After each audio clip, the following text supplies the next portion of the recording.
Online गुंतवणुकीच्या वाढत्या ट्रेंडचा फायदा घेत सायबर गुन्हेगारांनी शेअर मार्केटमध्ये मोठ्या परताव्याचे आमिष दाखवत एका IT इंजिनियर महिलेची लाखो रुपयांची फसवणूक केल्याची धक्कादायक घटना समोर आली आहे. प्रियंका, नाव बदललेले, या IT क्षेत्रात कार्यरत असलेल्या तरुणीला सोशल मीडियाच्या माध्यमातून संपर्क साधून बनावट गुंतवणूक सल्लागारांनी जाळ्यात ओढले.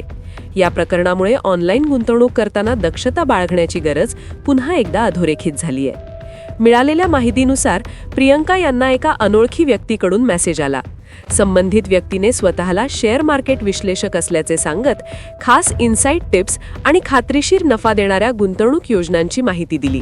सुरुवातीला छोट्या रकमेची गुंतवणूक करून त्यावर चांगला परतावा दाखवण्यात आला.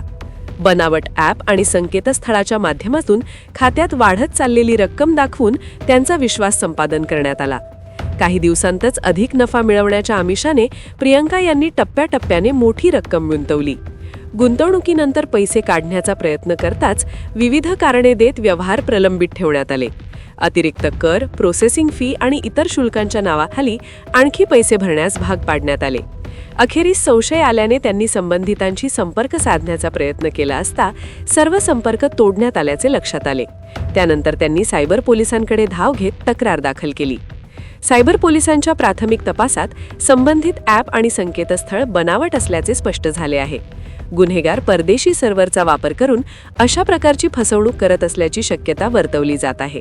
पोलिसांनी नागरिकांना अनोळखी लिंक, गुंतवणूक गट आणि सोशल मीडियावरील आकर्षक जाहिरातींपासून सावध राहण्याचे आवाहन केले आहे.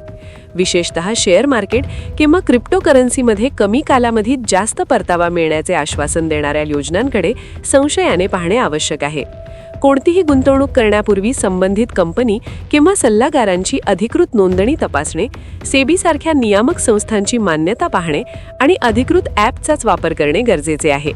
अनोळखी व्यक्तींची वैयक्तिक आर्थिक माहिती शेअर करू नये, तसेच कोणत्याही व्यवहारापूर्वी कुटुंबीय किंवा तज्ज्ञांचा सल्ला घ्यावा. सायबर गुन्ह्यांच्या वाढत्या घटनांमुळे डिजिटल साक्षरता ही काळाची गरज बनली आहे.